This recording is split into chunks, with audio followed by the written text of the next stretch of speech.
Hi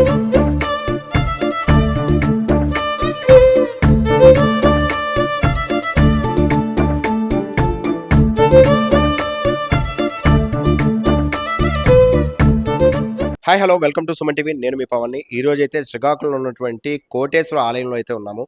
అయితే ఇప్పుడు రానే వస్తుంది ఫిబ్రవరి 15 మాస శివరాత్రి. సో ప్రతి ఒక్కరికి కూడాను ఆ మహాశివుని దర్శనం చేసుకుంటే ఆ రోజు జాగారం చేస్తే సో కోటి జన్మల పుణ్యం అంటూ నమ్మకంతో ఉన్నటువంటి భక్తులు ఎప్పటిలాగే తండోపతండాలుగా అయితే ఈ కోటేశ్వర ఆలయానికి అయితే దర్శనానికైతే వస్తారు.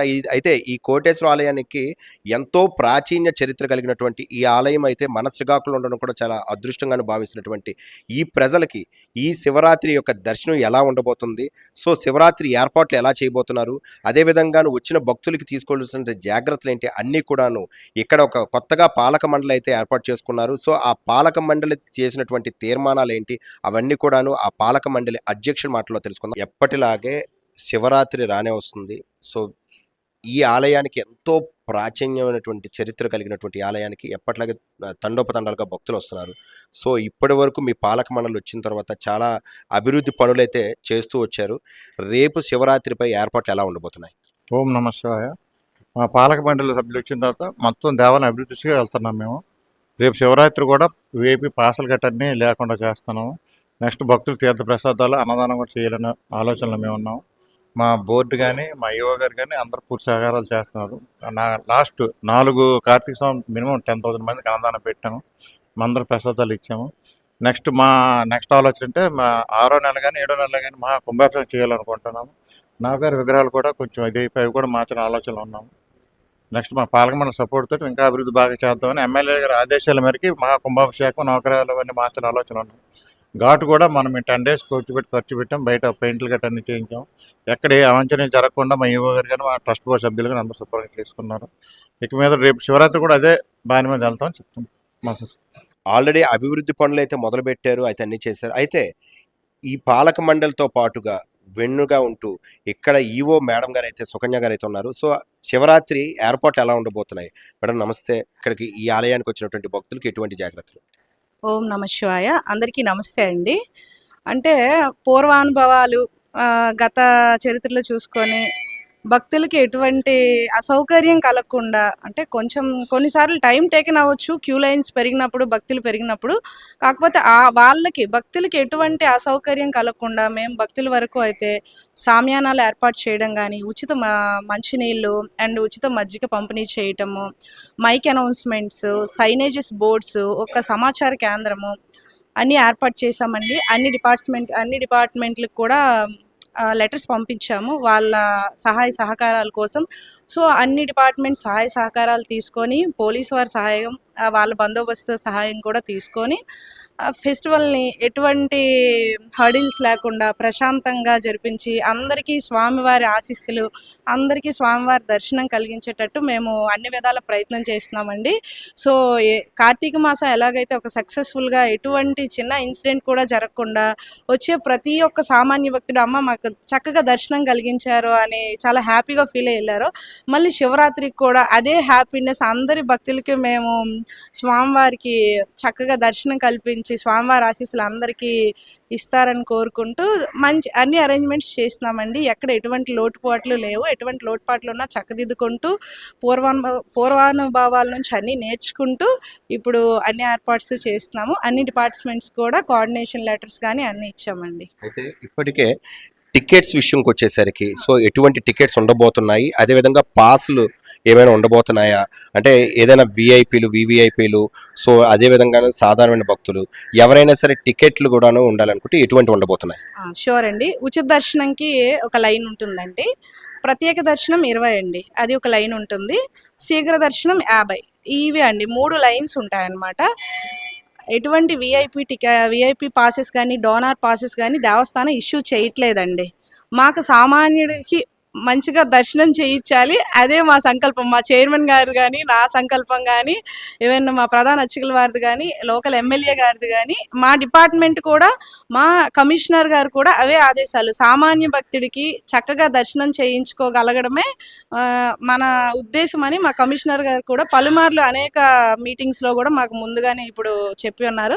కాబట్టి ఎటువంటి పాసెస్ కానీ ఏం లేవండి. ప్రత్యేక దర్శనం, శీఘ్ర దర్శనం, ఉచిత దర్శనం 3 క్యూ లైన్స్ ఉంటాయండి. మనకి విఐపీస్కి నార్మల్ ఒక వే ఉంటుంది. విఐపీస్ వాళ్ళ మార్గం గుండా వాళ్ళు వస్తారండి. టైమింగ్స్ ఎలా ఉండబోతుంది? టైమింగ్స్ అంటే ఎర్లీ మార్నింగ్ 3 o'clockకి ప్రథమార్చనతో స్టార్ట్ అవుతుంది. సో రోజంతా భక్తులు వస్తూనే ఉంటారు. ఈవినింగ్ మళ్ళీ మనకి అదే అర్ధరాత్రి 12 గంటలకి స్వామివారి లింగోద్భవం ఉంటుంది. తర్వాత తర్వాత రోజు తెల్లవారి 3 గంటలకి తిరువీధి ఉత్సవం, స్వామివారి నందీశ్వర వాహనం మీద తిరువీధి ఉత్సవం ఉంటుందండి. ఇది స్వామివారికి సంబంధించిన కార్యక్రమానికి సంబంధించిన సమాచారం. దేవస్థానాన్ని అంటే దేవస్థానం గోపురాన్ని మనం విద్యుత్ అలంకరణ చేయటం, అండ్ దేవస్థానం పరిసర ప్రాంతాల్లో కూడా ఏవైనా లైట్స్ కానీ ఏవైనా పోతే వాటికి already municipal chairman municipal commissioner గారికి లెటర్ పెట్టాం. అవన్నీ పునరుద్ధరించమని లైట్స్. అండ్ మోర్ ఓవర్ ఏమైనా వృద్ధులు, వికలాంగులకైతే వీల్ చైర్ సదుపాయం కూడా ఉంది దర్శనానికి, స్వామివారి దర్శనానికి ఎటువంటి ఆటంకం కలగకుండా. అండ్ దేవస్థానం లోపల వైట్ వాష్ చేయించడం కానీ, అండ్ డస్ట్బిన్స్కి వెళ్ళి పెట్టించడం, అండ్ వైద్య ఆరోగ్య శాఖ ద్వారా మాట్లాడి ఒక హెల్త్ క్యాంప్ కూడా పెట్టిస్తున్నామండి.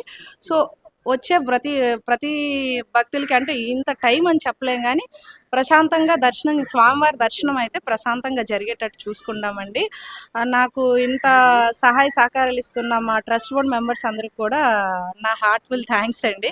ఎందుకంటే కార్తీక మాసం కూడా మేము అంత సక్సెస్ఫుల్గా చేయగలిగామంటే మా ట్రస్ట్ బోర్డ్ కానీ, మా చైర్మన్ గారి సహాయ సహకారాలు, మా అర్చకుల యొక్క కోఆపరేషన్ కూడా అలాగే ఉంటుంది. బాబు గారు లైన్ పెరుగుతుందంటే వెంటనే ఆయన రియాక్ట్ అయ్యి ఫాస్ట్గా ఆయన కూడా దగ్గరుండి క్లియర్ చేయించే అనుభవాలు కొన్ని ఉన్నాయి మాకు. కాబట్టి నాకు ఇంత సపోర్ట్గా ఉండే ట్రస్ట్ బోర్డ్ కానీ, చైర్మన్ గారు కానీ, మా ప్రధాన అర్చకులు అండ్ రిమైనింగ్ అర్చకులు కానీ, దీనివల్ల అనమాట ఇంకా మేమందరం ఇంకా కోఆర్డినేషన్, ఇంకాస్త బాండింగ్ ఈ ఫెస్టివల్ ఇంకా సక్సెస్ఫుల్గా జరిపించే యోచనలో ఉన్నామండి. బోర్డు మెంబర్లో ఉన్నటువంటి మరో వ్యక్తితో సో ఎటువంటి సాంస్కృతిక కార్యక్రమాలు, అదేవిధంగా ఇక్కడ చేసినటువంటి ఏర్పాట్లు కూడా ఒకసారి తెలుసుకుందాం. సార్ నమస్తే. సో మీ బోర్డు మొత్తం కలిపి ఇప్పటికే తీర్మానం చేసుకున్నారు. రేపు రాబోతున్నటువంటి శివరాత్రిని ఏ విధంగా ఇక్కడ ఫెస్టివల్ని సెలబ్రేట్ చేయాలనుకుంటున్నారు? సో ఏర్పాట్లు ఏమైతే ఉంటున్నాయి, సాంస్కృతిక కార్యక్రమాలు ఏమైతే ఉండబోతున్నాయి? బలరాముడు ప్రతిష్ఠించిన దేవాలయం, అందులో ఆ రోజు శివరాత్రి అంటే ప్రత్యేకత ఉంది. ఇలాగా గంప వీళ్ళ ఇంచుమించు 6 ఉదయం బయలుదేరి సాయంత్రం వచ్చే భక్తులు కూడా ఉంటారు. మరి అదేవిధంగా మా కోవిల్లో చైర్మన్ గారు, బోర్డు సభ్యులు, ఈవో గారు అనుమతితో తెల్లవారి 8 గంటలకు సంస్కృతి కార్యక్రమం స్టార్ట్ అవుతుంది. తర్వాత 12 గంటలకి మళ్ళీ ఇంకో సంస్కృతి భారతీ రమేష్ గారి కార్యక్రమం. తర్వాత 1 గంటకి మా చైర్మన్ గారు బ్యాంక్ ఎంప్లాయీ, వాళ్ళతో కార్యక్రమం స్టార్ట్ అవుతుంది. అదేవిధంగా అన్నదానం కూడాను ఫైనలైజ్ చేయడం జరిగింది భక్తులతోని. ఈ కార్తీక మాసం టైంలో మాత్రం చాలా చక్కగా ఆహ్లాదకరంగా జరిగింది. అదేవిధంగా శివరాత్రి కూడా మా ఈవో గారు, ప్రజల సహకారంతో, మీడియా సహకారంతో మేము ముందుకెళ్తాం. కార్తీక మాసం 1 month ఎంత కష్టపడ్డారు మా చైర్మన్ గారు, యువ మేడం, మా పాలక మండలి సభ్యులందరూ. ఈ శివరాత్రి కూడా దానికి మించి కష్టపడతాం. అంటే ఇప్పుడు వరకు ఏం లేదు. అలాగే వాలంటీర్ ఎవరున్నారో వాళ్ళనే పెడతాం. కొత్త వాళ్ళకి ఇన్వాల్వ్ చేస్తేటంటే వాళ్ళు కొత్తగా ఉంటుంది. పాత వాళ్ళు వచ్చారనుకో వాళ్ళకి తెలుసు కాబట్టి వాళ్ళని ఇన్వాల్వ్. అలాగే వాటర్ సదుపాయమైనా, మజ్జిగైనా, ఏదైనా ఇంకా మేమే దగ్గరుండే కీలైనా మా పాలక మండలి సభ్యులందరూ ఈవో మేడంతో సహా అక్కడ మనకి టికెట్ కౌంటర్ దగ్గర, లైన్ల దగ్గరుండి అన్నీ చూసుకుంటాం అనమాట. వచ్చిన భక్తులకి ఎటువంటి అసౌకర్యం లేకుండా చూసుకుంటామండి. వృద్ధులకి, వికలాంగులు కూడాను మేము దగ్గరుండే వీల్ చైర్స్ దగ్గరుండే తీసుకెళ్తాం. వాళ్ళకైతే టికెట్ కూడా ఇవి యాక్సెప్ట్ చేయట్లేదు, ఫ్రీ దర్శనంలో తీసుకెళ్తాం. మరి ఇంకా వికలాంగులు గట్టే అస్సలు వాళ్ళకి ఏముండదు. విఐపి పాస్ లైన్లోనే దగ్గరుండి మేమే దర్శనం చేయించుకుంటాం. అలాగని జాగ్రత్తగా చూసుకుంటాం, ఎటువంటి ఇది లేకుండా.